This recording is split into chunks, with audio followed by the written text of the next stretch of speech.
అండి ఈరోజు మన శ్రీకృష్ణ ఏజెన్సీస్ లో స్మూత్ టవల్స్ అయితే స్టాక్ వచ్చేసాయి. ఎంత మంచి కలర్స్ ఉన్నాయి. జంపర్ మే బంపర్. మోర్ దెన్ మన దగ్గర 15+ కలర్స్ అయితే రెడీగా స్టాక్ ఉన్నాయి. డిఫరెంట్ మోడల్స్ లో స్టాక్ వచ్చేసిందండి. ఒక్కసారి క్వాలిటీ అయితే చూడండి. ఇది ప్యూర్ మైక్రో ఫైబర్ టవల్ అంటారు అనమాట. ఇది సైజ్ కూడా బాగా మంచి సైజ్ ఉంటుంది. 30-60 సైజ్ ఉంటుంది. ఇది రెండు పక్కల వాడుకోవచ్చు.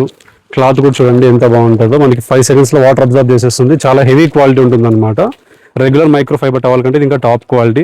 సో ఇలానే దీంట్లోనే మనకి ఇంకా చాలా వెరైటీస్ ఉన్నాయండి. పిల్లలకి అండ్ పెద్దలకి నచ్చేలాగా బ్యూటిఫుల్ కలర్స్ ఉంటాయి, పేస్టల్ కలర్స్ ఉంటాయి. ఒకసారి డిజైన్స్ కూడా చూడండి ఎంత డీటెయిలింగ్ ఉందో. బటర్ఫ్లై డిజైన్స్, పఫీ టవల్స్ అండి. ఇట్లా ర్యాబిట్ సింబల్స్ వస్తాయి అనమాట. పిల్లలకి చాలా ఫేవరెట్ అనమాట. ఇది మంచి కలర్స్, మంచి డిజైన్స్ మన శ్రీకృష్ణ ఏజెన్సీస్ లో ఎప్పుడూ రెడీగా ఉంటాయి. టవల్స్ మనకి మార్కెట్ లో 500 to 600 అమ్ముతుంటారు. అలానే ఆన్లైన్ అమెజాన్, ఫ్లిప్కార్ట్ లో కూడా చాలా హెవీ రేట్ ఉంటాయండి. కానీ మన శ్రీకృష్ణ ఏజెన్సీస్ లో మాత్రం హోల్సేల్ రేట్ కి మీకు ఇస్తున్నాము. బెస్ట్ రేట్ అండి. మన ఛానల్ ని ఫాలో చేయండి. మీకు ఇంకా మంచి ఆఫర్స్ డైలీ అప్డేట్ చేస్తూ ఉంటాము. అడ్రస్ ఎక్కడ అనుకుంటున్నారా? మన సప్తగిరి సర్కిల్ నుంచి టౌన్ క్లాక్ వెళ్లే దారిలోనే రఘువీర టవర్స్ అని ఉంటుంది. దాని పక్కనే గూగుల్ టెక్స్టైల్స్ అని ఉంటుంది. పక్కన సందులోనే మనది శ్రీకృష్ణ ఏజెన్సీస్ అని ఉంటుందండి. వచ్చేయండి. శ్రీకృష్ణ ఏజెన్సీస్ కంఫర్ట్ కి కొత్త నిర్వచనం.